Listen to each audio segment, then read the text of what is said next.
adalah hal yang sampah. Di sini gue bakal benerin cara pikir kalian, mindset kalian tentang gimana sih caranya jadi kaya. Karena otak ya, itu otak adalah hal terpenting yang kita bisa latih, yaitu mindset. Buat yang nggak senang nonton video ini, silahkan nonton video yang lain aja di YouTube. Karena di sini gue akan jelasinnya. Mindset yang gue punya, yang gue kumpulin selama gue 8 tahun gue kerja. Gue udah pernah ngerasainnya dari bawah sampai atas. Gue udah pernah ngerasain jadi sales, jadi naik motor hujan-hujanan.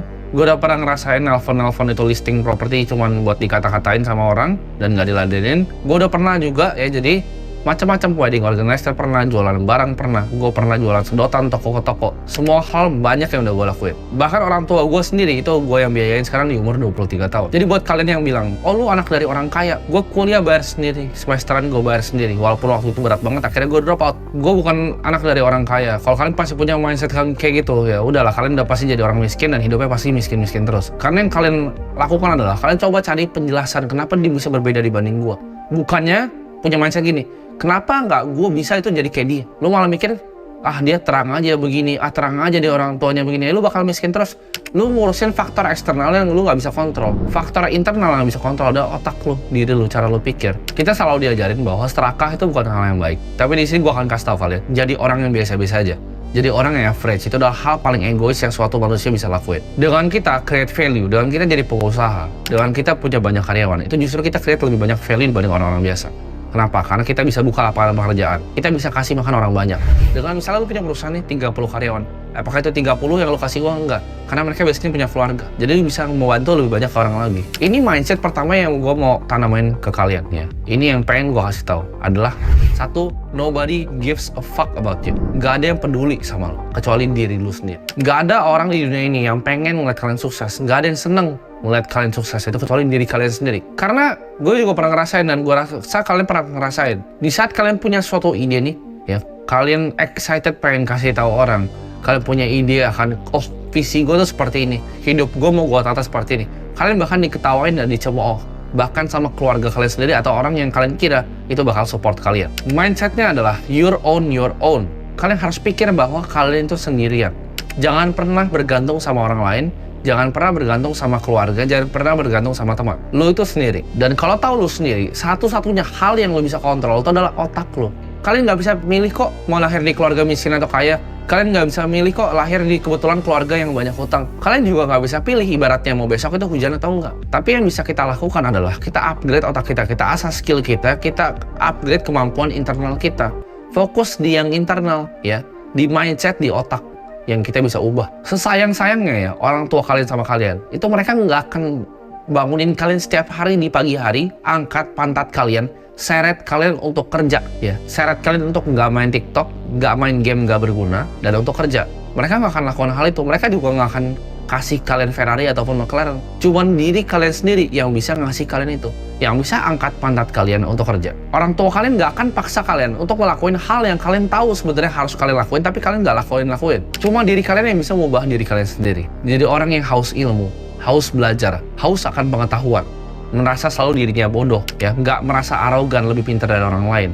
Itu adalah hal-hal yang harus kita tanam di diri kita sendiri. Gak ada salahnya kok untuk mau merubah hidup kita ya dengan punya lebih banyak uang. Waktu gue nggak punya uang ya, semua yang gue pikirin itu kenapa orang lain bisa bikin uang lebih banyak, kenapa gue nggak bisa punya uang, kenapa sih gue nggak bisa punya uang, apa yang berbeda dari gue sama dia, kenapa dia bisa, kenapa gue nggak bisa. Gue nggak sadar ya udahlah dia punya uang, gue nggak punya. Gue mikir gitu, kok dia bisa, kok gue nggak bisa.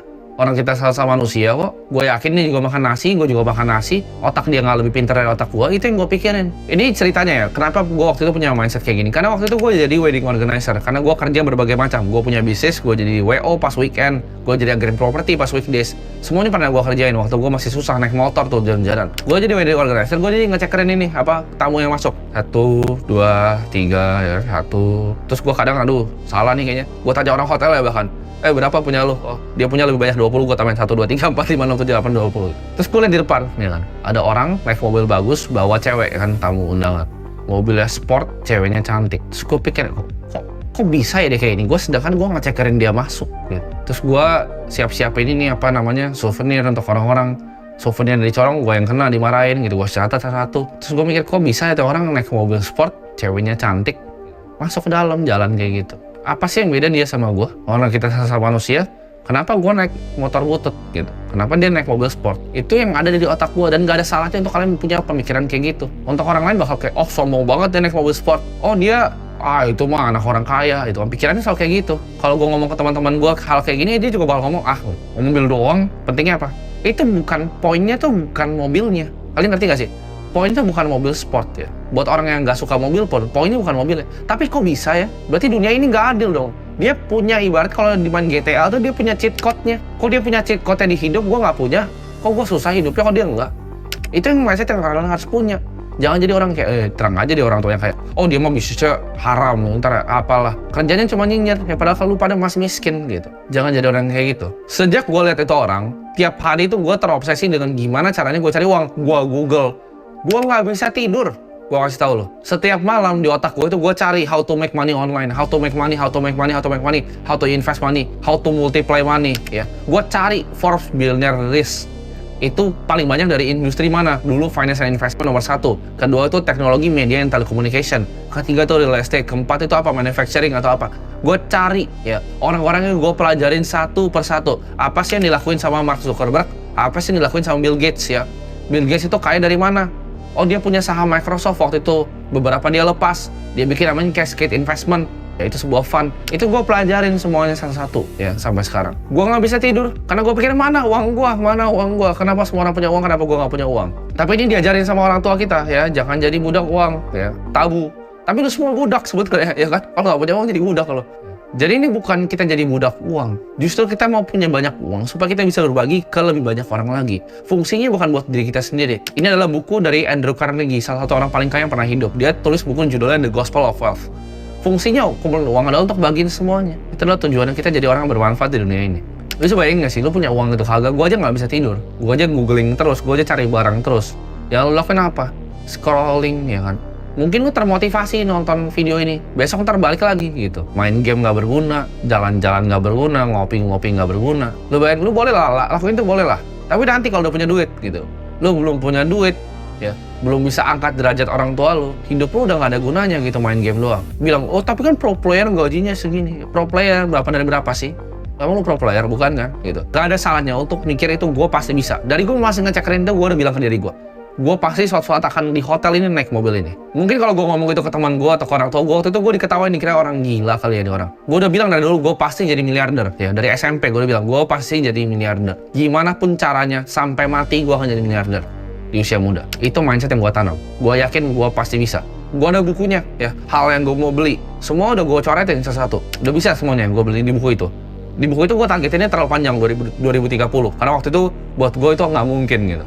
Semua udah gue coret di umur 22 tahun ya. Jadi 8 tahun lebih dulu. Kalian harus punya mindset ya, suatu saat gue pasti bisa. Ini mungkin kedengaran konyol lagi buat kalian. Gue waktu itu pernah beli mobil pertama gue, yaitu Ford Fiesta ya. Ford Fiesta tahun 2014. Gue belinya waktu itu tahun 2018 atau 2019, warna merah. Itu mobil ini gue selalu pakai, itu kan ada logonya tuh Ford warna biru. Tiap kali gue pakai, kalau kalian tahu Ford Fiesta tuh kadang suka ngedet-ngedet di jalannya. Gue bawa itu terus gue liatin setirnya. Itu gue suka halu. Ya, yang gue lihat tuh adalah bukan logo Ford, tapi kuda poninya Ford Mustang.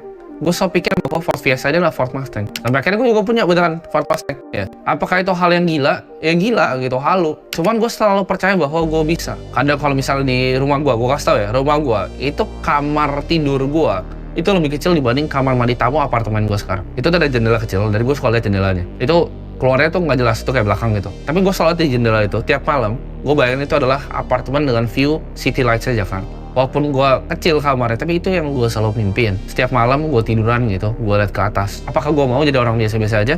Enggak jawabannya. Kalian punya mindset bahwa nobody gives a fuck about you, dan itu cuma lu yang bisa ngubah diri lu sendiri. Cuma lu yang bisa angkat derajat orang tua lu. Punya mindset kalau lu put 100% fokus kepada sesuatu, yakinlah bahwa kalau dia bisa, gue juga bisa. Ini adalah mindset juga yang gue punya, bahwa hidup ini adalah sebuah kompetisi. Banyak yang akan bilang ke kalian, oh hidup ini bukan kompetisi. Tapi hidup ini kompetisi. Lu dari sekolah aja udah kompetisi ya kan, siapa yang mau sok-sokan jadi juara ranking 1 nggak berguna itu. Bahkan sampai pekerjaan, ya kan, pelan-pelan dari karyawan mau naik jadi supervisor, jadi manajer, ntar jadi direksi, sikut-sikutan semuanya. Itu apa kalau bukan kompetisi? Cari uang, bisnis lu kira bukan kompetisi. Bisnis is a zero sum game. Ya, ekonomi is not a positive sum game. Memang GDP growth-nya naik, Tapi bisnis ya, gua kasih tau bisnis adalah zero sum game. Lu buka toko ya, kan ada yang bilang, oh investasi itu zero sum game, ada yang untung ada yang rugi. Sama, bisnis juga zero sum game. Lu buka toko makanan nih ya, lu buka restoran, di sebelah sebuah restoran. Kalau restoran lu laku, lu ambil market share dari dia. Dia tambah miskin dengan lu buka restoran di sebelah dia. Semua di hidup ini is a zero sum game. Ada yang dapat uang, ada yang hilang uang. Ini konsep uang. Uang itu adalah sebuah game dan ini aturannya. Cuman bisa dibuat atau diambil. Lu bisa buat uang enggak? Yang bisa buat uang siapa? Bank Indonesia, Bank Sentral. Kerjaan kita cuma apa? Ngambil uang. Jadi kalau kita lebih aware terhadap sekitar kita, tiap kali kita datang ke restoran kita lihat, oh ini restorannya ini cacat nih. Kenapa? Karena staffnya pegang mangkok kayak orang tolol gitu. Jempolnya masuk. Kenapa dia pegang mangkok jempolnya masuk? Gitu. Karena itu kotor gitu. Kenapa nggak pegang lebih bagus gitu? Oh restoran kalau yang mahal omakase nggak akan pernah dia pegang masuk ke tangan bisa dipotong jari sama chefnya. Pelajari hal-hal kecil. Oh dia kasirnya lemot. Oh ini restoran kurang asin gitu rasanya. Setiap kali lu masuk ke sebuah bisnis, lu analisa dengan punya otak yang seperti itu. Nanti lu akan lihat bisnis itu berbeda. Oh, lu akan lihat banyak bolong. Banyak bolong di apa? Di opportunity. Misalnya nih, lu datang ke sebuah coffee shop. Oh, kenapa sih baristanya kurang gitu? Oh, kenapa sih baristanya seperti ini? Lu akan lihat banyak bolong di bisnis dan apa yang lu bisa isi gitu. Dengan lu banyak interaksi dengan bisnis, lu jadi ngerti bolong-bolongnya di mana, celah-celahnya di mana. Uang itu adalah kayak ibaratnya itu arus gitu, muter-muter. Uang tuh nggak pernah diem. Money never sleep. Uang itu nggak pernah tidur, selalu bergerak dari tangan orang ke tangan orang lain. Cara ngambil gimana? Lu berdiri di tengah-tengah arusnya, lu cari celahnya terus lu berdiri di tengah-tengahnya, lu create solusi yang besar tuh uangnya lu ambil semua. Jadi jangan cuma jadi karyawan yang cuma ambil satu dari perputaran uang yang masif itu. Lu berdiri di tengah-tengah arusnya. Misalnya contoh apa yang gue kerjain sekarang ya, gue pengen ubah sistem edukasi, gue liat banyak bolong. Universitas isinya dosen-dosen nggak kompeten, dia nggak tahu apa yang diajarin ilmu-ilmu yang udah ketinggalan. Gue berdiri di tengahnya, mau gue rusakin itu arusnya. Jadi kalian harus cari celah-celahnya nih di bisnis yang kalian tekunin masing-masing. Kalau di restoran tuh apa sih yang kurang dari restoran lain yang kita bisa improve, ngerti celah-celahnya. Orang yang kalau dalam sebuah kompetisi yang nggak juara 1, 2, 3 itu dibilang juara. Yang lain disebut apa? Pecundang. Ya, jadi jangan mau santai-santai hidup karena kalian tuh pecundang kalau kalian nggak menang di hidup ini. Kedengarannya kasar kan, orang mungkin nggak suka, bodo amat gua. Orang akan bilang, ya santai aja bro, ya kan hidup itu dibawa santai aja. Kita kan juga bisa ngopi, rokok, udah enak. Fuck no, gua nggak mau hidup santai-santai. Gua mau naik McLaren, sebelah gua cewek cantik. Gua mau kayak orang itu waktu itu yang gua liat naik mobil sport. Orang-orang paling sukses di dunia adalah orang yang melakukan suatu hal, suatu craft, sebuah skill lebih baik dibanding semua orang lainnya dan jadi yang terbaik di dunia. Which is apa? Itu kompetisi. Lu mau ngomong main game Mobile Legends, lo itu juga itu kompetisi untuk jadi pro player.